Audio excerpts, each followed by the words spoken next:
કાઠિયાવાડમાં બી રહ્યો છું, હું Okay. ચરોતરમાં બી રહ્યો છું, સાઉથ ગુજરાતમાં પણ રહ્યો છું. Wow. So started with my Born in Kutch.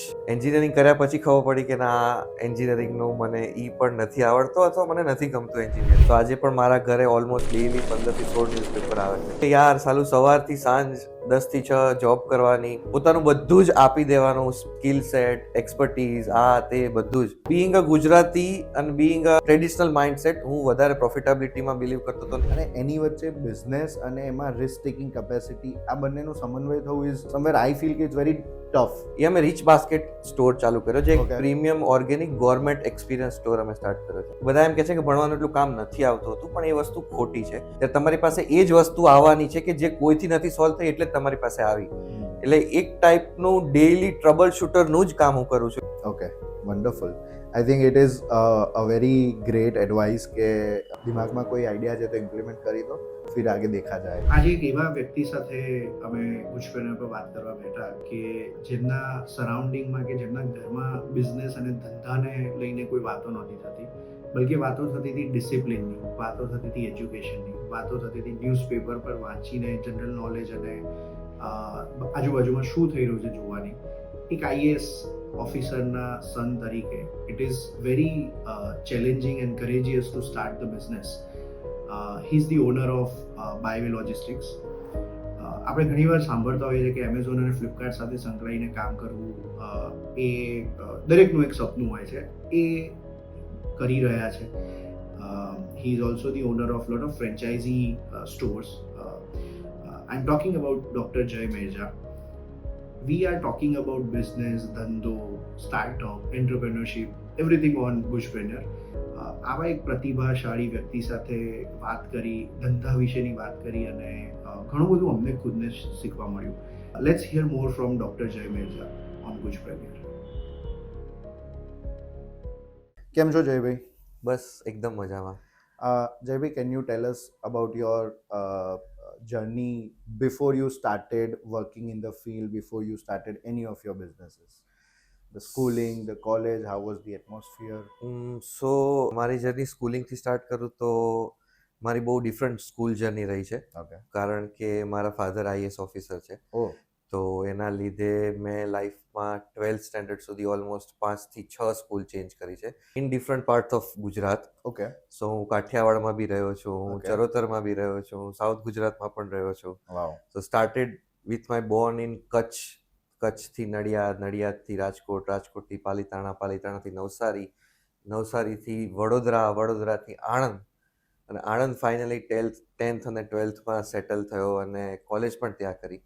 અને પછી આઈ મીન 12th સુધી આણંદ રહ્યા, અને 12thમાં કારણ કે સારા પર્સન્ટેજ આવ્યા તો આણંદની જ કોલેજીસમાં એડમિશન મળ્યું. એ ગ્રુપ લીધું હતું અને સ્કોલર હતો. ભણવામાં બહુ થોડું બ્રેક કરું છું મારું પણ. Yeah. તો એ ગ્રુપ લઈને સ્કોલર સ્ટુડન્ટ્સ ત્યારે શું કરતા હતા તો કે એન્જિનિયરિંગ કરતા હતા. તો મેં પણ એન્જિનિયરિંગ કરી લીધું. એન્જિનિયરિંગ કર્યા પછી ખબર પડી કે ના, એન્જિનિયરિંગનું મને પણ નથી આવડતો અથવા મને નથી ગમતું એન્જિનિયરિંગ. પણ બધા કરતા હતા એટલે કરી લીધું, કારણ કે આઈ ડોન્ટ થિંક કે ત્યારે એટલી કરિયર ચોઇસ હતી અથવા એટલું એક્સપોઝર હતું. સો એન્જિનિયરિંગના ફાઇનલ યરમાં એમ થયું કે 4 વર્ષ વેસ્ટ કર્યા છે, 4 વર્ષ કંઈ જ નથી કર્યું. પણ આણંદ વિદ્યાનગરમાં એજ્યુકેશન સિસ્ટમ સારી હતી, તો ભણાવતા હતા તો થોડું થોડું ઘણું બધું ભણેલું છે.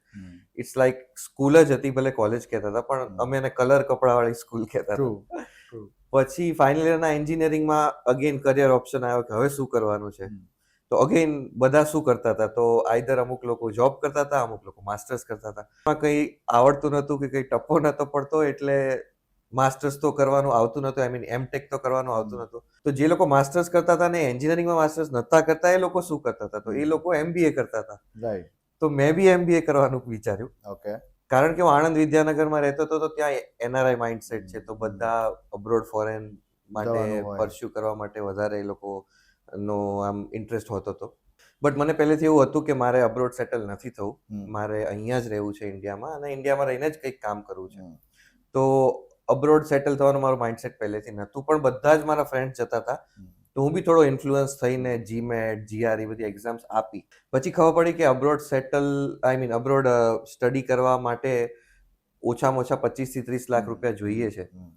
પણ મારું પહેલેથી ગોલ ક્લિયર છે કે મારે પાછું જ આવવાનું છે, તો વાય True, 50-30 લાખ રૂપિયા પપ્પાના બગાડીને જ્યારે પાછું જ આવવાનું છે તો એના કરતાં અહીંયા આપણે માસ્ટર્સ પરસ્યુ કરીએ. right. અને પછી હું MBAની સર્ચમાં ઘણી બધી મેં એન્ટ્રન્સ એક્ઝામ્સ આપી, ઘણી બધી એન્ટ્રન્સ એક્ઝામ ક્રેક કરી, બધામાં એડમિશન્સ મળ્યા અને મને સિમ્બાયોસિસમાં એડમિશન મળ્યું Wow, પુણેમાં. wow. તો સિમ્બાયોસિસ હું અને મારા ફાધર ગયા, એડમિશન લીધું, ફી પે કરી અને પછી રિટર્ન આવ્યા ઘરે પાછા. અને રિટર્ન ઘરે પાછા આવ્યા બીજે દિવસે મોર્નિંગમાં, કારણ કે અમારા ઘરમાં ફાધર IAS એટલે એવી ટેવ છે કે ન્યૂઝપેપર વાંચવાની. Right. સો આજે પણ મારા ઘરે ઓલમોસ્ટ ડેઈલી 15 થી 16 ન્યૂઝપેપર આવે છે. Oh my God. અને ઘરમાં એક હેબિટ છે કે બધા જ ન્યૂઝપેપર સવારમાં વાંચે. તો એ દિવસે બીજા જ દિવસે ન્યૂઝપેપરમાં EDIની એડવર્ટિઝમેન્ટ આવી અને પપ્પા ન્યૂઝપેપર વાંચતા વાંચતા અમે આવું એમદમ રેન્ડમ ચીટચેટ કરતા હોય, કંઈક ન્યૂઝ બોલીએ, આ બોલીએ, તો પપ્પા કે EDIની એડવર્ટિઝમેન્ટ આવી છે, તું જોઈ લે, આ EDI બહુ સારી કોલેજ છે એમ. તો મેં જોઈ, EDIની વેબસાઇટ સર્ચ કરી, આ તે બધું કર્યું. ત્યારે અમે આણંદ રહેતા હતા, તો મને સારી લાગી. તો પછી મેં એના એડમિશન માટે એપ્લાય કર્યું અને હું EDI કેમ્પસ વિઝિટ કરવા આવ્યો. EDI કેમ્પસ વિઝિટ કરવા આવ્યો તો મને બહુ જ ગમ્યું, કારણ કે બ્રિક કેમ્પસ હતું, Yeah, આખું IIM જેણે બનાવ્યું છે એણે જ EDI આખી બનાવી છે. true. સો કેમ્પસ મને બહુ ગમ્યું અને કોર્સ હતો MBA, બટ કોર્સ હતો MBA in entrepreneurship. Entrepreneurship. So in 2013 જ્યારે એડમિશન મેં લીધું ત્યારે ઓન્ટરપ્રિન્યોરશિપ ફિલ્ડ એકદમ નવી નવી હતી અને એકદમ Right. ફેન્સી ફિલ્ડ હતી કે True. કંઈક છે ઓન્ટરપ્રિન્યોરશિપમાં, છે. કંઈક છે. તો પછી મેં EDIના રાઉન્ડ્સ ઇન્ટરવ્યૂ આપ્યા. ત્યારે સિમ્બાયોસિસમાંથી કોલ આવ્યો કે ફાઇનલ કોલ છે, હવે તમારે ડિસાઇડ કરવાનું છે. પણ મને EDIમાં એડમિશન મળ્યું એટલે મેં સિમ્બાયોસિસનું એડમિશન કેન્સલ કર્યું અને EDIમાં એડમિશન લીધું અને 2 વર્ષ મેં EDIમાંથી MBA પરસ્યુ કર્યું. Wow. અને EDIમાં MBA પરસ્યુ કરવામાં બંને વર્ષ સવારથી સાંજ ઓન્ટરપ્રિન્યોરશિપ જ સાંભળતા હતા. સ્ટાર્ટઅપ્સ જ સાંભળતા હતા. જેણે આખું મારું માઇન્ડ ચેન્જ કર્યું, જેણે આખું મારી કરિયર કે મારી લાઈફનું ટ્રાન્સફોર્મેશન આખું આપ્યું, તો હું એ ક્રેડિટ જનરલી EDIને આપતો હોઉં છું, Right. કારણ કે એણે જ મારી કરિયર અને મારી ઓન્ટરપ્રિન્યોરશિપ ફિલ્ડને શેપ કરી. અને EDI પછી શું કરવાનું એમ, તો EDI પહેલેથી એવું કહેતી હતી કે કારણ કે MBA ઇન ઓન્ટરપ્રિન્યોરશિપ છે તો અમે પ્લેસમેન્ટ્સ નથી કરતા Yeah. અને અમે પ્લેસમેન્ટને પ્રમોશન નથી નહીં આપતા. કરે. Yeah, true. તો કારણ કે મારો કોઈ ફેમિલી બિઝનેસ નહોતો, મારા ફાધર ગવર્મેન્ટમાં છે, મારા ફેમિલીમાં બી વધારે પડતા બધા ગવર્મેન્ટ ઓફિસર્સ છે, તો ફેમિલીમાં દૂર દૂરથી કોઈ જ બિઝનેસમાં નહોતું. પણ મારે બિઝનેસ કરવો હતો એવું પહેલેથી પેશન હતું ને મનમાં હતું, being a small kid or college kid, કે યાર મારે કંઈક મારું પોતાનું કરવું છે. પણ મારી પાસે કોઈ આઈડિયા નહોતો કે શું કરું, કેવી રીતે કરું, કેમ કરું. તો EDIમાંથી પાસ આઉટ થઈ ગયા પછી કોઈ જ ક્લુ નથી કે હું શેમાં બિઝનેસ કરું. તો મીનવાઇલ મેં જોબ ઓપ્ટ કરી, કારણ કે હવે તો માસ્ટર્સ બી પૂરું થઈ ગયું, હવે તો કરિયરના એન્ડ સ્ટેજ પર આવી ગયા છે. Right. પણ ત્યારે મને સાથે સાથે રિસર્ચ ને જર્નાલિઝમનો બી સારો ઇન્ટરેસ્ટ ડેવલપ થયેલો હતો, Right. એટલે મેં કડીમાંથી પેરેલલી માસ્ટર્સ ઓફ જર્નાલિઝમ પણ કરેલું છે. Okay. અને એ પૂરું થયું ને MBA પૂરું થયા પછી મેં જોબ ઓપ્ટ કરી. Okay. સો નેશનલ ઇનોવેશન ફાઉન્ડેશનમાં નેશનલ ઇનોવેશન ફાઉન્ડેશનનું એક બોડી છે, જ્ઞાન કરીને છે, Okay. Gujarat augmented innovation network કરીને છે. Okay. એમાં EDI મને પ્લેસમેન્ટમાં હેલ્પ કરી અને એમાં મારું manager as a venture promotion કરીને મારું જોબ રોલ હતો. એ જોબ રોલ ખાસો એવો ઓન્ટરપ્રિન્યોરશિપ રિલેટેડ હતો, એટલે એ મને ગમ્યો અને એમાં હું ઓપ્ટ થયો, કારણ કે એમાં ઘણા બધા ઇનોવેટર્સને મારે હેલ્પ કરવાની હતી. તો એના બિઝનેસને સેટઅપ કેવી રીતે કરવો, કારણ કે એ લોકો ઇલિટરેટ ઇનોવેટર્સ હતા અને એ લોકોને જ નેશનલ ઇનોવેશન ફાઉન્ડેશન હેલ્પ કરતું હતું. તેને કેવી રીતે હેલ્પ કરવી એવો મારો રોલ હતો, જે મને ગમ્યો. પણ 5 મહિના 6 મહિના જોબ કરી અને બહુ જ સફોકેશન થયું. એમ થતું હતું કે યાર સાલું સવારથી સાંજ 10 થી 6 જોબ કરવાની, પોતાનું બધું જ આપી દેવાનું, સ્કિલ સેટ, એક્સપર્ટીઝ, આ તે બધું જ. અને આટલી મહેનત ને આટલું બધું કર્યા પછી આફ્ટર ઓલ અર્ન કોણ કરે છે તો કે કંપની, ક્રેડિટ કોણ લઈ જાય છે તો એ કંપની. નો ડાઉટ મને સેલરી આપતા હતા, True. પણ એ સેલરી જ આટલું છે મારા આટલા બધા કામ પાછળ, એવું કન્ટિન્યુઅસ થયા કરતું હતું. અને પછી એટલું સફોકેશન થયું કે વન ફાઇન ડે મેં રિઝાઇન કર્યું. અને રિઝાઇન કર્યા પછી બી મારી પાસે એટલો આઈડિયા નહોતો કે મારે શું. આ વાત છે 2015ની, જ્યારે પ્રધાનમંત્રી નરેન્દ્ર મોદીએ ફર્સ્ટ ટાઈમ લાલ કિલ્લા પરથી સ્ટાર્ટઅપ ઇન્ડિયા, સ્ટેન્ડઅપ ઇન્ડિયા બોલ્યા અને ત્યારથી લોકોને ખબર પડી કે સ્ટાર્ટઅપ નામની કોઈક વસ્તુ છે, ઓન્ટરપ્રિન્યોરશિપ શું છે, આ છે તે છે. એના લીધે સ્ટાર્ટઅપ ઇકોસિસ્ટમ અમદાવાદમાં ડેવલપ થવાની ચાલુ Right. થઈ. True. અને મીનવાઇલ 2015માં ઘણા બધા સ્ટાર્ટઅપ્સ, ઇન્સ્પાયરિંગ સ્ટાર્ટઅપ્સ આપણે જોયા ઇન્ડિયામાં, જે આજે પણ બધા એને સ્ટાર્ટઅપ્સ માને છે, પણ હવે સ્ટાર્ટઅપ્સથી બહુ બહાર આવી ગયા છે, જેમ કે ફ્લિપકાર્ટ, એમેઝોન, રેડબસ, ઓયો, ઓલા, ઉબર. તો આ બધા એકચ્યુઅલી સ્ટાર્ટઅપ હતા ત્યારે. તો એની જર્નીઝ કારણ કે મને રિસર્ચ ગમે છે અને આ બધું ગમતું હતું, એની જર્ની સ્ટડી કરતો હતો. મીનવાઇલ સ્ટાર્ટઅપ ઇકોસિસ્ટમ ડેવલપ થઈ તો હું સ્ટાર્ટઅપ ઇકોસિસ્ટમનો પાર્ટ બન્યો. બધી જગ્યાએ જ્યાં પણ ઇવેન્ટ થતી હતી ત્યાં હું જતો હતો, અને એમ કરતા મને ખબર પડી કે હવે મારે શું કરવું છે. એમાં મને એક ઉબરનો કેસ બહુ જ ગમ્યો, અને સમહાઉ બીજી સાઈડ મેં પીએચડી માટે એનરોલ કર્યો સરદાર પટેલ યુનિવર્સિટીમાં. સો પીએચડીમાં રિસર્ચ કરવાનું આવતું હતું, ઓન્ટરપ્રિનરશિપ રિલેટેડ રિસર્ચ કરવાનું હતું. તો એવું થયું કે બે વસ્તુ મને મળી. એક તો ઉબરનો મને કન્સેપ્ટ બહુ ગમ્યો કે બહુ જ એસેટ લાઇટ મોડલ છે, કેટલી મસ્ત વસ્તુ છે આ, કે તમે એક એપથી એક બટન પ્રેસ કરો છો અને કેબ તમારા ડોર સ્ટેપ પર આવે છે. અને અધર સાઈડ મેં રિસર્ચમાં જોયું તો કે કયા કયા સેક્ટરમાં ચેલેન્જ છે, કયા કયા સેક્ટરમાં હર્ડલ્સ છે. તો મેં જોયું કે લોજિસ્ટિક સેક્ટર એક એવું છે કે જે બહુ જ મોટું સેક્ટર છે. આજે ઇન્ડિયાના જીડીપીના ઓલમોસ્ટ 17% કન્ટ્રીબ્યુશન લોજિસ્ટિક સેક્ટરનું છે. તો મને થયું, અને બીજું કે એ રિસર્ચ કરતા ખબર પડી કે લોજિસ્ટિક સેક્ટર બહુ જ અનઓર્ગેનાઇઝ સેક્ટર છે. કોઈ ઉબર જેવી કે એના જેવી કોઈ પ્રાઇઝિંગ પોલિસી નથી, જેને જે મન ફાવે ભાડા વસૂલે છે, અને એટલું ઓર્ગેનાઇઝ સેક્ટર છે ને લાર્જલી કેટર કર્યું છે બ્રોકર્સ ને મિડવે પર્સનથી. બહુ જ આ સેક્ટર આખું ચાલે છે.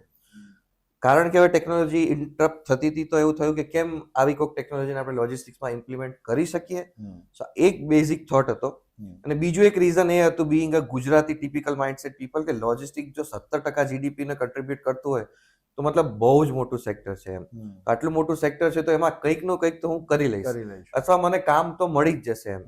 તો એ કન્સેપ્ટથી પછી મેં લોજિસ્ટિક્સમાં મારી ઇનિશિયલ સ્ટાર્ટ કર્યું, ને એ આઈડિયાથી પછી મારી ઓન્ટરપ્રિનરશિપ જર્ની સ્ટાર્ટ થઈ. સો તમારો અનુભવ કચ્છથી લઈને નવસારી સુધીનો રહેવાનો છે, આણંદ સુધીનો, રાઈટ? અને a lot of friends you might have change in your school life ને ત્યાં સુધીમાં. કચ્છની એક બોલી અલગ હશે, આણંદની બોલી અલગ હોય, અને દરેકના માઇન્ડસેટ અલગ હોય. આમાં એ ગુજરાતીપણું ક્યાંક ને ક્યાંક ધંધાનું દિમાગમાં ઘૂસવામાં એ બધાએ બી ક્યાંક ને ક્યાંક હેલ્પ કરી હશે. યુ નો, અને પછી એને ફોર્મેટ કરવામાં ઈડીઆઈએ હેલ્પ કર્યું હોય કે એને ફોર્મલાઇઝ કરીએ. During this whole journey, did you ever try to do your first attempt of any small business? કે કંઈક આવું કરી લઈએ? ફર્સ્ટ અટેમ્પ્ટ કર્યો તો એન્જિનિયરિંગમાં. કે જ્યારે ઓન્ટરપ્રિનરશિપ વર્ડ આવ્યો તો તમે બધા ફ્રેન્ડ થયો કે આ વર્ડ શું છે, અને પછી સ્ટડી કર્યું તો થયું કે કંઈક સ્ટાર્ટ કરો, એને ઓન્ટરપ્રિનરશિપ કહેવાય, એને સ્ટાર્ટઅપ કહેવાય. તો ત્યારે એન્જિનિયરિંગમાં એવું હતું હતું કે એક સેમિસ્ટર પૂરું થાય એટલે એન્જિનિયરિંગની બુક્સ લેતા હતા. એક સેમિસ્ટર પૂરું થયું, એન્જિનિયરિંગની બુક અડધી વાંચી હોય, ના વાંચી હોય, એમ જ એક્ઝામ આપી હોય, અને પીપીટી કલ્ચર આવી ગયું હતું તો પીપીટીઝ વાંચી લેતા હતા, અને બધું હતું. તો બુક્સ એમનેમ પડી રહેતી હતી. તો હવે બુક્સનું શું કરવું? તો બુક્સ અમે બુક સ્ટોલમાં પાછી આપી દેતા હતા. એ અમને 100 રૂપિયાની બુકનું 60-70 રૂપીઝ રિફંડ આપતા હતા, અને એમાં થોડા રૂપિયા ઉમેરીને બીજા સેમિસ્ટરની બુક લેતા. તો ત્યારે અમને આવો એક નાનો અને એકદમ આમ કહેવાય ને કે ઇમેચ્યોર આઈડિયા આવ્યો કે કેમ આવું કોઈક એક પ્લેટફોર્મ બનાવીએ આપણે, કે જેનાથી આપણે બુક એક્સચેન્જ પ્લેટફોર્મ બનાવીએ. તો એક બુક એક્સચેન્જ પ્લેટફોર્મ બનાવવાનું અમે વિચાર આવ્યો. કારણ કે હું ઈસી એન્જિનિયરિંગ કરતો હતો, તો મેં સેલ્સ એન્ડ માર્કેટિંગ હેડ કર્યો. અમે 4 ફ્રેન્ડ બનાવીને એક આઈડિયા ઇમ્પ્લિમેન્ટ કર્યો. હવે નામ શું આપવું? તો અમે નામ આપ્યું, કારણ કે અમે 4 જણા હતા, તો ફોર. અને આ શું છે? તો કે બુક એક્સચેન્જ પ્લેટફોર્મ છે. તો કોના માટે છે? તો કે જે માણસ એક સેમિસ્ટર ક્રોસ કરે છે અને બીજા સેમિસ્ટરમાં આવે છે, તો એના નીચેના જે સેમિસ્ટર વાળા માટે છે, તો એ જુનિયર માટે છે. તો 4 જુનિયર કરીને અમે એક એકદમ ઇમેચ્યોર આઈડિયા કોલેજના ફાઇનલ યરમાં ઇમ્પ્લિમેન્ટ કર્યો હતો. 4 જણા હતા, 2 આઈટી એન્જિનિયર હતા, એક મિકેનિકલ એન્જિનિયર હતો અને એક ઈસી એન્જિનિયર હતો. મિકેનિકલ ઈસી એન્જિનિયરને ટેકનોલોજીનું નોલેજ ના હોય, એટલે 2 આઈટી એન્જિનિયરોએ વેબસાઇટ બનાવી હતી. અમે બંને એક સેલ્સ અને માર્કેટિંગ સોર્ટ ઓફ પાર્ટ સંભાળ્યો હતો. પણ એટલા શાય હતા, એટલી કંઈ ખબર નથી પડતી. એટલે પ્લેટફોર્મ તો બનાવી દીધું, પણ રોલ આઉટ કેવી રીતે કરવું, માર્કેટમાં કોલેજમાં બધે જઈશું તો લોકો કેવી મજાક ઉડાવશે કે આ શું કરે છે, એ બધામાં એ આઈડિયા ચાલ્યો નહીં, અને કોલેજ પૂરી થઈ ગઈ અને બધા માસ્ટર્સમાં અને જોબમાં જતા રહ્યા. તો એ ટાઈમે બી એ હોય કે કંઈક કરવું છે, અને that you at least tried, which is I think I appreciate that. ત્યારે એક વસ્તુ સારી થઈ કે ઈમેલના સિગ્નેચરમાં હું એવું લખી શકતો હતો કે આઈ એમ અ ફાઉન્ડર ઓફ 4 જુનિયર્સ. પણ એ પ્લેટફોર્મ ચાલ્યું નહીં. પણ એનું આપણે કહીએ છીએ ને ગુજરાતીમાં બાળ મરણ જ થઈ ગયું. પણ ત્યારે ખબર પડી કે ઓકે, ઓન્ટરપ્રિનરશિપનું કંઈક એટલીસ્ટ કર્યું, કે આવી રીતે થાય છે, કંઈક કર્યું. સો how come you came into the logistic company which we understood? Can you give us the idea of why Byway?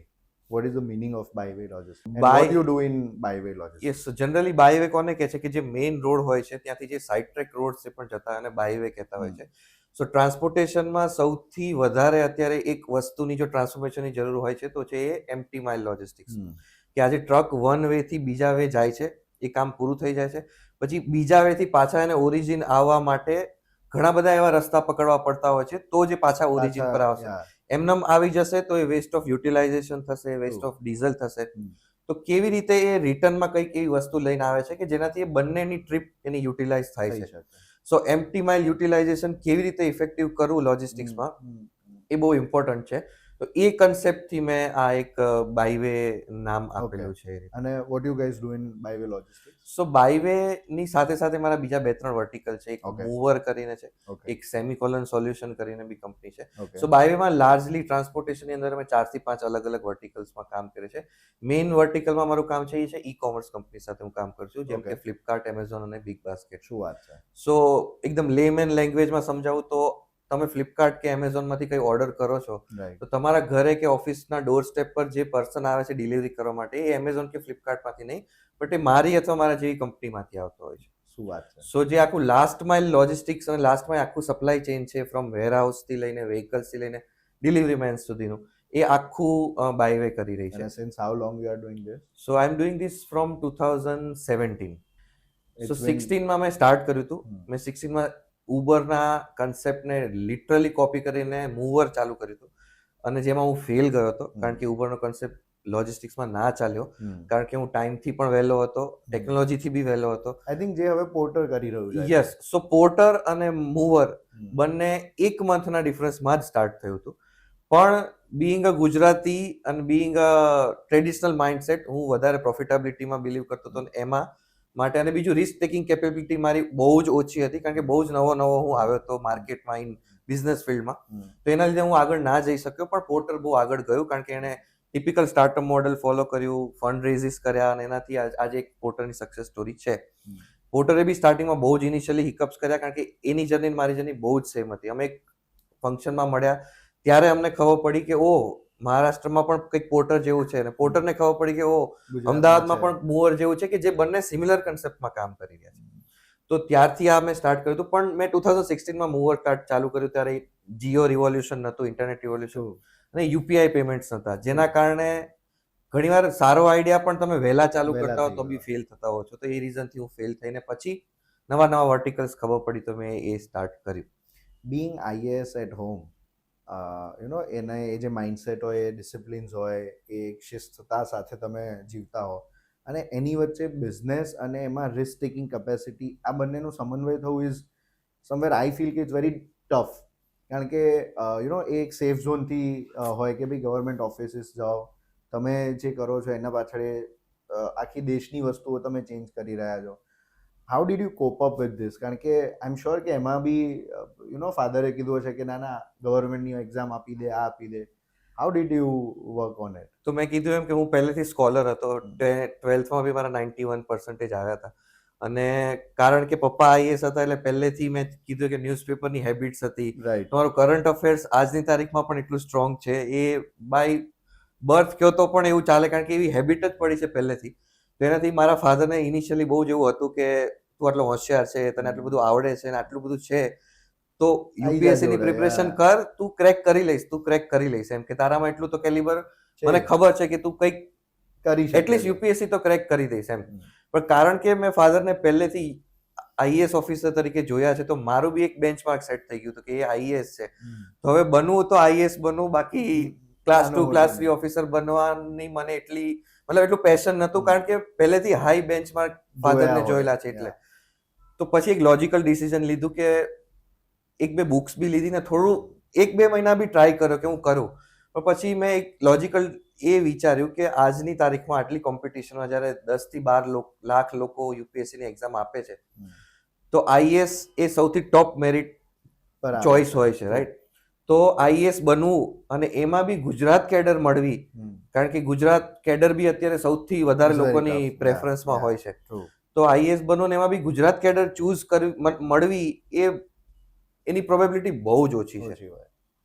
તો એના માટે મારે મારી લાઈફના 2 થી 3 વર્ષ નથી કહેતા કે ચોટલી બાંધીને બેસી જવું પડે, બીજું કંઈ જ વસ્તુ ના થાય, અને પછી બી મારા આઈએએસ બનવાની ને એ બી ગુજરાત કેડર મળવાની પ્રોબેબિલિટી એટલી લો હતી કે કદાચ ચલો હું આઈએએસ બી બની જાતું, ટોપ 30 રેન્ક આવું અને 28માં રેન્કમાં મને ગુજરાત કેડર ના મળે તો મારે મારી આખી લાઈફ કોઈ બીજા સ્ટેટમાં સ્પેન્ડ કરવી પડે. હવે ફાધરે આટલી એની કરિયર આખી બિલ્ડ કરીને આખું એમનું સોશિયલ સ્ટ્રક્ચર બનાવ્યું હોય ગુજરાતમાં, તો કેમ હું એના ફ્રૂટ્સ ના ખાઉં, કે હું કેમ એનો લાભ ના લઉં? એ થોટ થી મારી પ્રોબેબિલિટી પર્સન્ટેજ એટલા ઓછા હતા કે મેં એને લેફ્ટ આઉટ કરી દીધું. પણ ઇનિશિયલ બિઝનેસ ઘણે સ્ટ્રગલ કરાવતી હતી ત્યારે મારા ફાધર જોતા હતા ત્યારે એમને થતું હતું કે યાર આ હજી સમજી જાય. અને બીજું કે એમણે પહેલેથી જોબ કરી છે એટલે એમનું ટિપિકલ જોબ માઇન્ડસેટ હતું, અને એમાં બી ગવર્મેન્ટ જોબ હતી એટલે એકદમ સેફ સિક્યોર જોબ, 5 તારીખે સેલેરી આવી જાય, સારું કામ કરવા મળે એડમિનિસ્ટ્રેશનમાં, એટલે એને એમ થતું હતું કે આનાથી સારું શું લાઈફ બેકઅપ હોય એમ. આમાં બિઝનેસમાં સ્ટ્રગલ થાય, ક્યારેક અપ્સ હોય, ક્યારેક ડાઉન હોય, આ હોય તે હોય, તો હજી તું ઇનિશિયલ સ્ટ્રગલમાં મને કહેતા નતા પણ એમના ફેસ, એમના ઇન્ટરેક્શનથી મને આવું થઈ જતું હતું કે ના એમને એવું છે કે હજી તું કોલ લે આ. પણ 2-3 વર્ષ પછી જેમ જેમ હું થોડો થોડો સેટલ થઈ ગયો અને જેમ આમ થોડો માર્કેટમાં આવ્યો, લોકોને ખબર પડી, તો 4-5 ઇન્સિડન્ટ એવા થયા કે જ્યારે લોકોએ મારા ફાધરને એમ કીધું કે ઓ તમે જયના પપ્પા છો એમ. તો એ 4-5 ઇન્સિડન્ટ પછી એક ટ્રાન્સફોર્મેશન પપ્પામાં આવ્યું કે ના આ કંઈક કરી રહ્યો છે, સારું કરી રહ્યો છે. ત્યારથી પછી એણે નથી એક્સપેક્ટેશન રાખી કે તું આ કર. સો આઈ થિંક એ દરેક ગુજરાતીના ઘરમાં આ એક ફાધરને પ્રૂવ કરવા વાળો પોઈન્ટ હોય છે, વિચ આઈ હેવ અન્ડરસ્ટુડ, કે which has also been happen with me, કે વેન યુ આર વર્કિંગ તો ઇનિશિયલી તમને ફૂલ સપોર્ટ ના હોય, સમહાવ એમને એવું હોય કે યાર અમે દુનિયા જોઈ છે, અમને ખ્યાલ છે, તો પ્લીઝ તમે બી એ અમારા કદમો પર આવી જાઓ. અને દેન વેન યુ ગો અગેન્સ્ટ ધેમ અને યુ ડુ ઇટ સમથિંગ, અને જ્યારે થર્ડ પર્સન બોલે છે, એટલે અમારા ફિલ્ડમાં અમે એને પીઆર કહી દઈએ છીએ, પણ જ્યારે થર્ડ પર્સન એના વિશે વાત કરે છે ત્યારે એમને વધારે ટ્રસ્ટેબિલિટી બેસી જાય છે કે ના યારમાં છોકરો કરી શકે એમ છે. ધેન એ એમની આંખમાં જે પ્રેમને ઝલક દેખાય છે ને, એ I think every Gujarati family has this thing. તમે કીધું કે અપ્સ એન્ડ ડાઉન્સ આવશે એવું એક ફાધરને ડર હોય, right? Being in your journey you are working with uppercase brand, you are working with Van Hussein, you have other stores as well. How did you see the ups and downs before COVID, after COVID, and how do you make it challenge and take it as a you consider it as a challenge and take it forward? So ups and downs તો બહુ જ પહેલેથી જ start થઈ ગયા હતા, જ્યારથી મેં ઇનિશિયલી સ્ટાર્ટઅપ જર્ની ચાલુ કરી ત્યારથી. પણ જ્યારે પણ ડાઉન્સ થતા હતા કે મતલબ પડતો હતો ત્યારે નવી નવી ઓપોર્ચ્યુનિટી આવતી હતી, અથવા કેમ ડાઉન થયો છું અથવા કેમ પડ્યો છું કે કેમ ડાઉન આવ્યા છે એનું થોડું ઘણું બી એનાલાઇઝ કરીએ છીએ તો ખબર પડે છે કે ક્યાંક ને ક્યાંક મારી ભૂલ હતી, મારી પ્રોડક્ટની ભૂલ હતી, મારી way of working, style of વર્કિંગની કંઈક પ્રોબ્લેમ હતો, એટલે જ હું ફેલ ગયો છું. તો એમાંથી શીખતા નવી પ્રોડક્ટ કરી. અને સ્ટાર્ટઅપમાં હંમેશા કહે છે કે ક્યારે તમારે તમારી પ્રોડક્ટને એટલો પ્રેમ નહીં કરવાનો કે તમે ક્યારેય ઓપન જ ના હો તમારી પ્રોડક્ટને મોડિફિકેશન કરવા માટે. તો પછી ખબર પડી કે એટલો પ્રેમ કરવાનું છોડવું પડશે પ્રોડક્ટને, અને માર્કેટને જોઈએ છે એ આપવું પડશે, નહીં કે મને મારી પ્રોડક્ટમાં કોન્ફિડન્સ એટલે હું આ જ કરીશ. તો એને કર્યા કરતા જેવો હું થોડો સ્ટેબલ થયો, પ્રોફિટ થવા માંડ્યો, લોજિસ્ટિક્સમાં એક એસ્ટાબ્લિશ પ્લેયર તરીકે 4-5 અલગ અલગ વર્ટિકલ સ્ટાર્ટ કરવાનું મેં સ્ટાર્ટ કર્યું, અને કોવિડ આવ્યો. અને કોવિડ હિટ થયો તો મારા ત્યારે ઓલમોસ્ટ 50 to 55 ક્લાયન્ટ્સ હતા ઇન લોજિસ્ટિક્સમાં. 50 to 55 ક્લાયન્ટ્સમાંથી સીધા 12 થી 15 ક્લાયન્ટ્સ થઈ ગયા, કારણ કે કોવિડ એટલી હિટ કરી હતી કે બધું જ બંધ થઈ ગયું. અને ઇનફેક્ટ આઈ થિંક લોજિસ્ટિક્સને એસેન્શિયલ સિવાય બધાને પ્રોબ્લેમ પડ્યો હશે. સો ત્યારે 70% બિઝનેસ ડાઉન ગયો, અને ખબર પડી કે ઓ આવું પણ કંઈક થઈ શકે છે કોવિડ જેવું, કે આવા બહુ મહામારી બી આવી શકે છે. તો ત્યારે થોટ આવ્યો કે એક બિઝનેસ પર ડિપેન્ડન્ટ રહેવું એ બી હવેના સિનારીઓમાં લાગતું નથી કે એવું હોવું જોઈએ. અને મીનવાઇલ કારણ કે લકીલી મેં પહેલેથી એક એવું સેક્ટર ચૂઝ કર્યું હતું તો જેનાથી તમે કીધું એમ કે એસેન્શિયલ કોમોડિટી ત્યારે ચાલુ હતી, મેડિકલ સપ્લાય એસેન્શિયલ કોમોડિટી, તો 12 થી 15 નવા ક્લાયન્ટ બન્યા. જેટલા ગયા હતા એની સામે એટલા નવા પણ ક્લાયન્ટ બન્યા કે જે એસેન્શિયલ કોમોડિટીમાં વર્ક કરતા હતા, જે મેડિસિન સપ્લાયમાં વર્ક કરતા હતા, ફાર્મા રિલેટેડ હતા. તો ડાઉન બી થયું અને અપ્સ બી આવ્યું લોજિસ્ટિક્સમાં સેમ કોવિડના ટાઈમમાં. અને ત્યારે એક ઇનિશિયલી એક થોટ આવ્યો કે ત્યારે કેવું હતું કે હવે કંઈક લોજિસ્ટિક્સ સિવાય બીજું કંઈક કરવું છે અને કરવું જોઈએ. તો એકદમ લેમેન લેંગ્વેજમાં જે બધા વિચારતા હતા એવું મેં પણ વિચાર્યું કે અત્યારે શું ચાલુ છે. તો અત્યારે એક મેડિસિન્સના સ્ટોર ચાલુ છે અને ગ્રોસરી સ્ટોર ચાલુ છે. કારણ કે ફાર્મા બેકગ્રાઉન્ડ કેવું હતું નહીં તો મેડિસિન સ્ટાર્ટ કરવાનું તો કોઈ ઓપ્શન આવતો જ નથી. તો વિચાર્યું કે ચલો ગ્રોસરી સ્ટોર ચાલુ કરીએ. ગ્રોસરી સ્ટોર તો ચાલુ કરીએ પણ હવે ગ્રોસરી સ્ટોર તો આટલા બધા છે, ટિપિકલ ગ્રોસરી સ્ટોર છે, તેવા કઈ રીતે કોઈ યુનિક ગ્રોસરી સ્ટોર સ્ટાર્ટ કરીએ. એમાં જજીસ બંગલો રોડ પર એક શોપ આવી અમારી પાસે.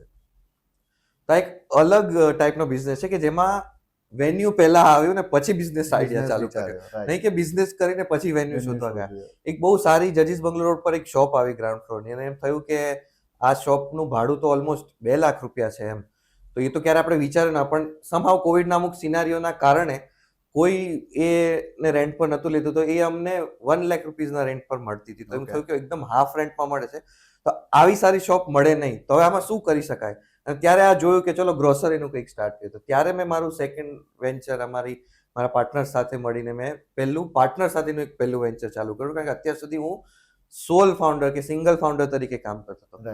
એ અમે રીચ બાસ્કેટ સ્ટોર ચાલુ કર્યો, જે એક premium organic government experience store અમે સ્ટાર્ટ કર્યો છે. શું વાત છે. જેમાં અમે અમુક ઇમ્પોર્ટેડ વસ્તુઓ ઘણી બધી રાખીએ છીએ.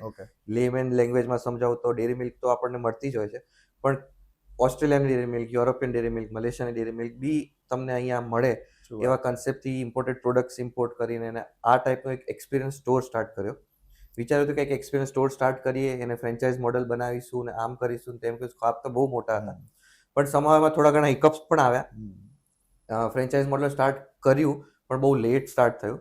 અને આ રીતે મેં સેકન્ડ મારું રિટેલ અને FMCG સેગમેન્ટમાં મેં રીચ બાસ્કેટ બ્રાન્ડથી મારો એક ગ્રોસરી સ્ટોર સ્ટાર્ટ કર્યો, જે કોવિડમાં પણ ખુલ્લો રહેતો હતો અને બધા વેવ્સમાં ખુલ્લો હતો. તો ત્યારે બહુ મજા આવતી હતી કે ઓકે અમારો આ બિઝનેસ ચાલુ છે, ભલે આ બંધ થઈ ગયો છે.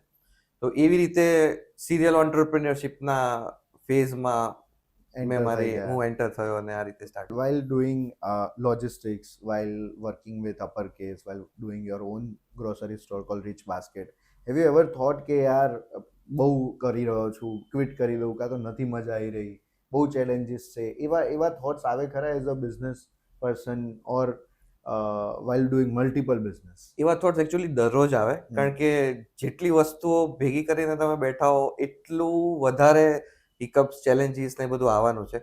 અને જેમ જેમ તમે સ્કેલમાં થોડા અપ થતા જાઓ અથવા જેમ જેમ મલ્ટિપલ વેન્ચર્સ થતા જાય, તમારી ટીમ સાઇઝ મોટી થતી જાય. એક ટીમથી ચાલુ કરીને આજે હું ઓલમોસ્ટ 260-265 લોકોની ટીમે પહોંચ્યો છું. શું વાત છે. તો હવે જ્યારે આખી ટીમ કામ કરતી હોય ત્યારે તમે એની ઉપર બેઠા છો, ટોપ હેરાર્કીમાં બેઠા છો.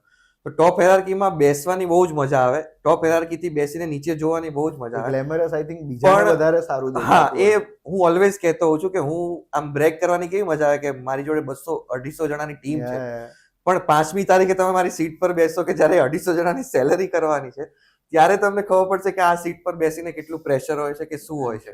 તો એ ઓલવેઝ સ્ટાર્ટઅપ ને બિઝનેસ ઇઝ ઓલવેઝ ગ્લેમરસ છે કે બહારથી બહુ સારા લાગતા હોય. But than how do you keep yourself motivated and bounce back કે ના યાર આ તો આપણે કન્ટિન્યુઅસ કરીશું? સો ફીડબેક અને રિસ્પોન્સીસ જે છે એનાથી જ તમને એક ટાઈપનું મોટિવેશન મળતું હોય છે. જ્યારે તમે તમારી અંડર કામ કરતા હોય છે, એ તમને પ્રેઝ કરતા હોય છે, લોંગ ટાઈમ સુધી તમારી સાથે તમારા લોકો, તમારી ટીમ તમારી સાથે એસોસિએટ હોય, જે બીજે જવાનું ના વિચારે, લોકો પોચિંગ ને આવી બધી વસ્તુઓ પણ જ્યારે બિઝનેસ માર્કેટમાં આવતી હોય ત્યારે બી તમને છોડીને ના જાય, તમારી જોડે કમિટેડ રહે, ત્યારે એ બધી વસ્તુથી જ તમને તમારું સેટિસ્ફેક્શન મળે છે કે ના હું કરી રહ્યો છું એ કદાચ બરાબર જ કરી રહ્યો છું, જેના લીધે આ મારી સાથે ટકી રહ્યું છે. Logistic is there, retail is there, અને third party services you are also providing. How do you know if any idea is worth trying on? કારણ કે તમે PhD ઇન એન્ટરપ્રેન્યોરશિપ કરેલું છે, તો એ આઈડિયા પર કામ કરવું એ વર્થ છે કે નહીં, કેવી રીતે ખબર પડે? પહેલાં તો જે રિસર્ચ વસ્તુ છે અને જે આપણે ભણીએ છીએ, બધા એમ કહે છે કે ભણવાનું એટલું કામ નથી આવતું હતું, પણ એ વસ્તુ ખોટી છે. ભણવાના જે પણ સિદ્ધાંતો છે, જે પણ બધી પ્રેક્ટિસીસ છે, જે પહેલાના લોકો કહીને ગયા છે, એ લોકોની બધી વસ્તુઓ પ્રેક્ટિકલ લાઈફમાં કામ આવે છે, પણ લોકોને ત્યારે ભણવા વખતે એટલી સિરિયસલી નથી લેતા. પણ એ તમારી અત્યારની લાઈફમાં ક્યાંક ને ક્યાંક એનું કનેક્શન હોય જ છે. જો તમે ડીપ ડાઉન જઈને જોવો તો એ વસ્તુ છે.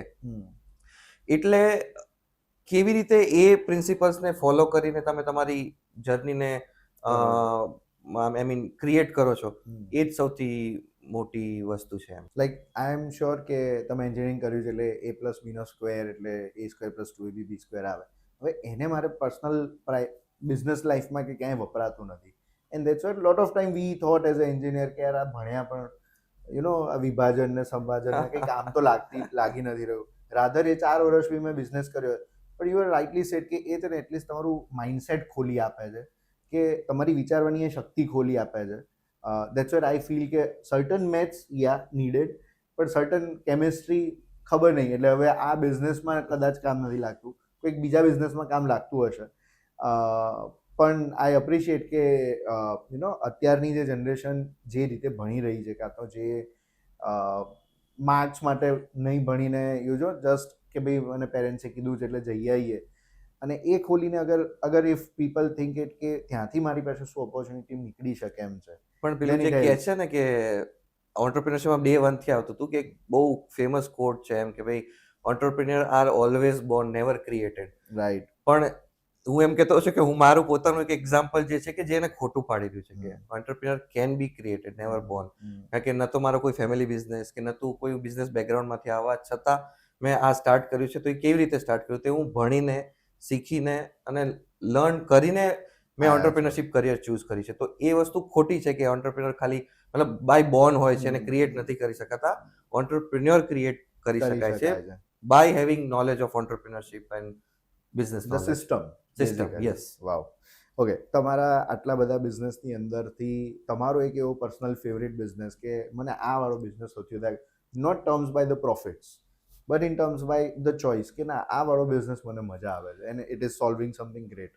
કારણ કે રિસર્ચ ઓલવેઝ મારું ઇન્ક્લિનેશન મારું રિસર્ચ તરફ હતું, એટલે મને લોજિસ્ટિક્સ બિઝનેસ બહુ જ ગમે છે. ઓકે. કારણ કે લોજિસ્ટિક્સ બિઝનેસથી હું બધાના બિઝનેસ મોડેલ ઇવેલ્યુએટ કરી શકું છું. ઓકે. આજે કોઈ હું કંપનીનું લોજિસ્ટિક્સનું કામ કરું છું, તો એ કંપની શું કામ કરે છે એની બધી જ મને ખબર હોય. કારણ કે એનું રો મટીરિયલ બી હું લાવું છું, એના ફિનિશ ગુડ્સ બી હું ડિલિવર કરું છું, એની બધી જ વસ્તુનું ઇન એન્ડ આઉટ મને ખબર હોય, કારણ કે એની ફેક્ટરીમાં જઈને મારે એનું ટ્રાન્સપોર્ટેશનનું કામ કરવાનું છે. તો અલગ અલગ બિઝનેસ સમજવા એ તો બહુ જ મજા આવે, પણ એ કંપનીનું કામ કરીને એના ફેક્ટ સમજીને એ બિઝનેસ કેવી રીતે કરે છે, શું કરે છે, એ લોજિસ્ટિક્સ બિઝનેસમાં રહીને મને બહુ જ મજા આવે છે. તો એ મને બહુ જ ઇન્ટરેસ્ટ કરે છે કે લોકોના બિઝનેસીસ મને જાણવા મળે છે. મતલબ પેલું નથી કહેતા કમાઈને પણ નોલેજ મળી રહ્યું છે, એવું છે. પણ એ નોલેજની ભૂખ તમને છે બિકોઝ તમારા ઘરમાં એ આઈએએસ વાળું કલ્ચર હશે.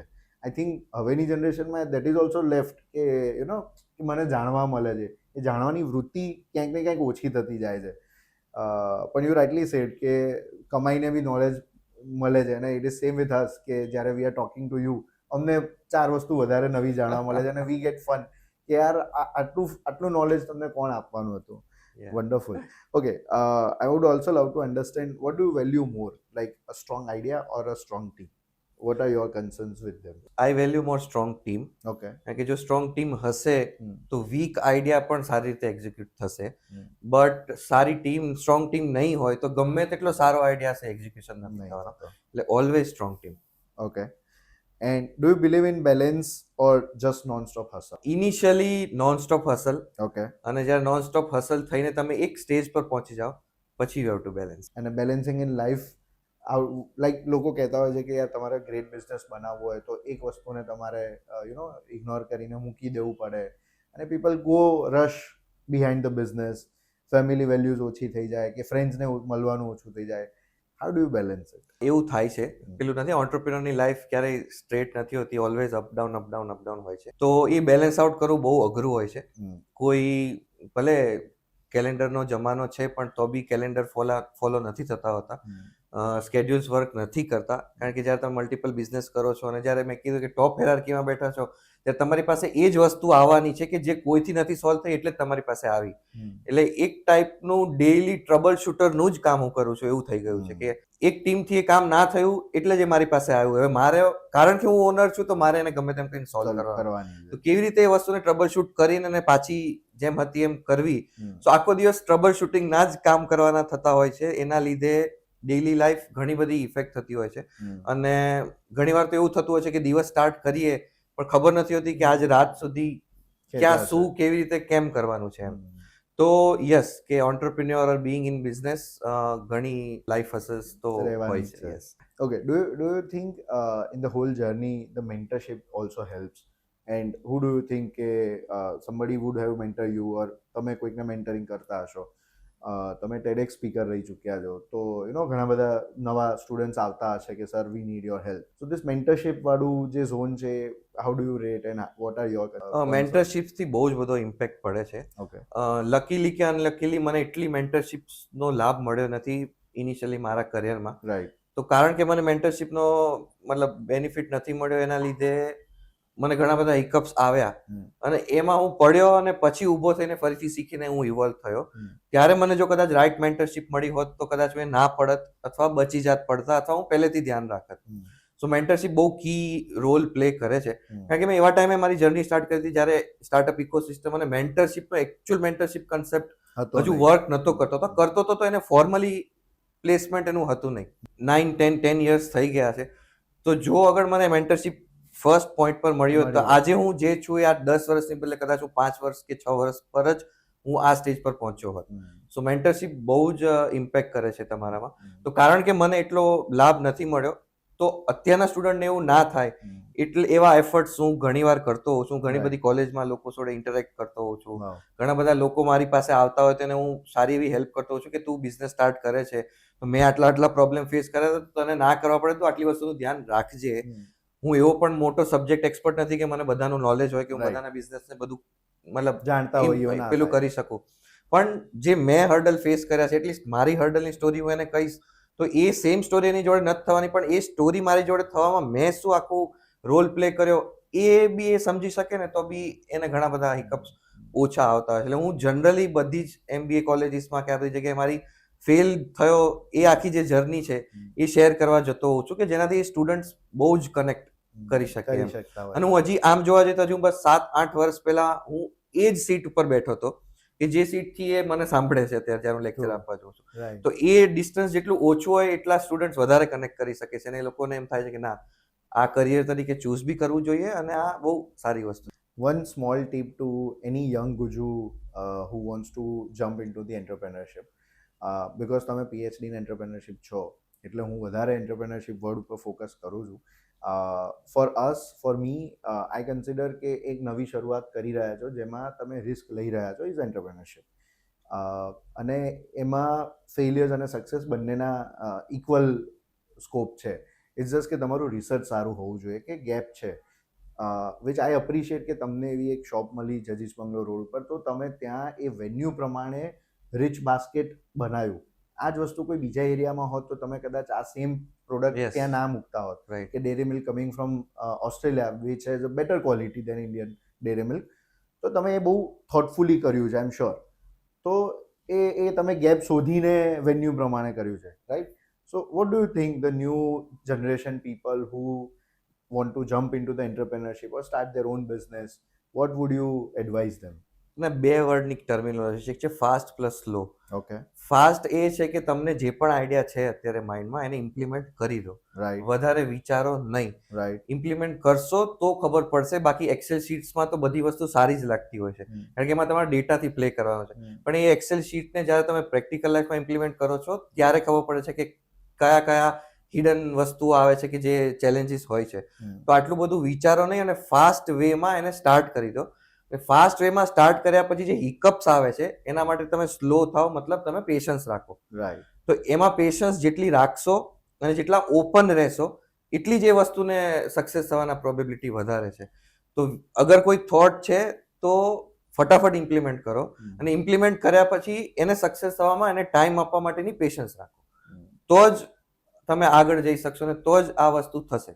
બાકી બંનેમાં ફાસ્ટ કરશો તો પાછા પડી જશો અને બંનેમાં સ્લો કરશો તો બીજું કોક આવીને સ્ટાર્ટ કરી જશે. પણ લોકોને એવું હોય છે કે નાના પ્લાનિંગ કરો, પ્લાન્સ બનાવો, કે વધારે માર્કેટ રિસર્ચ કરો, વધારે આ કરો ને એમાં એ સ્ટાર્ટ કરવામાં જ લોકોના આઈડિયાઝ રહી જતા હોય છે which we have seen multiple times. અને now after coming to Shark Tank and every such things venture capitalist નું જે આખો દોર ચાલુ થયો છે, now everybody thinks કે ઓકે બીજાના પૈસે જ ધંધો કરવો છે, પોતાના પૈસે નથી કરવો. What would you comment on this? આમાં પણ બે વસ્તુ છે કે બીજાના પૈસે ધંધો કરવામાં બિંગ અ ટિપિકલ ગુજ્જુ માઇન્ડસેટમાં તમારી પાસે 100% શેર નથી હોતો. ટ્રુ. તો તમે જે કમાશો એનો કોઈક શેર તમારે એને આપવો પડશે. આપવું પડશે. તો જસ્ટ બીકોઝ એ તો ખાલી ઇન્વેસ્ટમેન્ટ પાર્ટનર છે, એ તો ખાલી ઇન્વેસ્ટમેન્ટ લાવી રહ્યા છે, નો ડાઉટ. નોટ ખાલી ઇન્વેસ્ટમેન્ટ ખાલી વસ્તુ નથી, ઇન્વેસ્ટમેન્ટ બી એક મેજર વસ્તુ છે, પણ એ Right. ઇન્વેસ્ટમેન્ટથી તમારો 30-40-50% શેર લઈ જાય છે. જ્યારે તમે બિંગ અ ફાઉન્ડર બધી જ વસ્તુ તમે કરો છો, રિસ્ક તમે લો છો, વસ્તુ તમારી છે, બધું જ છે. તો મારું ઓલવેઝ એવું માનવું હતું કે તો કેમ એને શેર આપવો.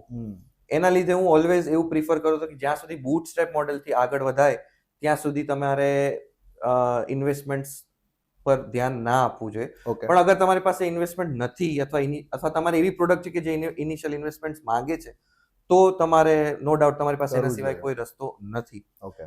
તો જ કરવું જોઈએ જ્યારે જરૂર હોય તો જ. નહીં બીકોઝ કે આજે બધા સ્ટાર્ટઅપ્સ ફંડ રેઝ કરે છે તો હું બી કરું, બધા સ્ટાર્ટઅપ કરે છે તો હું બી કરું, પણ ભલે મને નીડ ના હોય એમ. Okay, wonderful. I think it is a very great advice કે દિમાગમાં કોઈ આઈડિયા છે તો ઇમ્પ્લિમેન્ટ કરી દો, ફિર આગે દેખા જાયગા. Yes.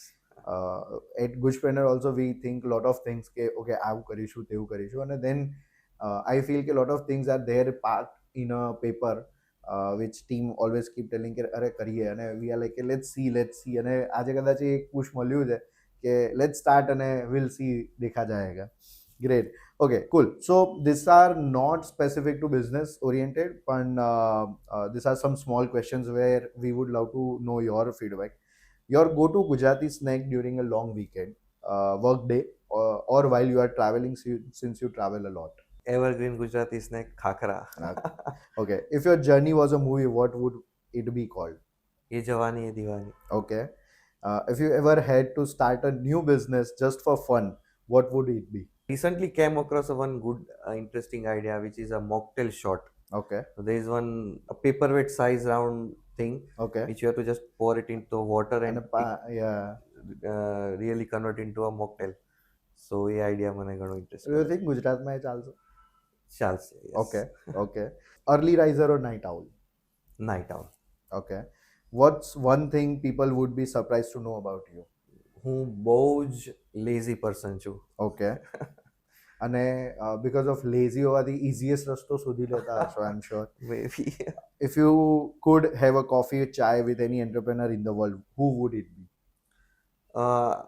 I don't prefer to have a chai or coffee with any entrepreneur. Okay. કારણ કે એ ઓન્ટરપ્રિન્યોર બન્યો છે તો મતલબ એ પણ એ જ જર્ની ક્રોસ કરીને આવ્યો છે જે હું જર્ની ક્રોસ કરીને. બધાની ડિફરન્ટ જર્ની છે પણ એક એન્ડ પોઈન્ટ એક જ છે. તો રાધર કોઈ ઓન્ટરપ્રિન્યોર જોડે કોફી ને ચા પીવા કરતા જેને ઓન્ટરપ્રિન્યોર બનવું છે એની જોડે કોફી ને ચા પીસ તો મને બી મજા આવશે ને એને બી કંઈક ઇન્સ્પિરેશન મળશે આગળ જવા Wow. માટે.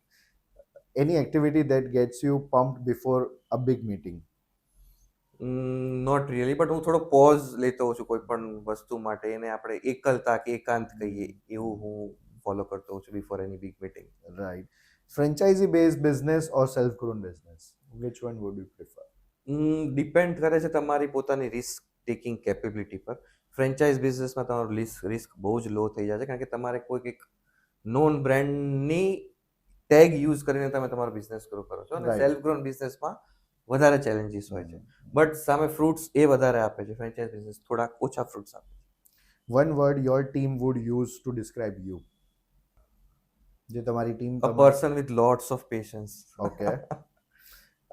Describe your journey in one word. હું અગેન એમાં બી પેશન્સ જ કહીશ. I was sure. Okay, now we have one more round જેની અંદર તમે yes or no પર આન્સર્સ આપી શકો છો, which is more about the entrepreneur habits. Starting your business with your own savings, yes. hustling with 80-hour work weeks in a beginning, yes. okay, working with close friends or family in a business, initially yes. okay, handling multiple ventures at the same time, yes. okay, depending mostly on Instagram for business growth, no. skipping the formal plan and just jumping into the execution, yes.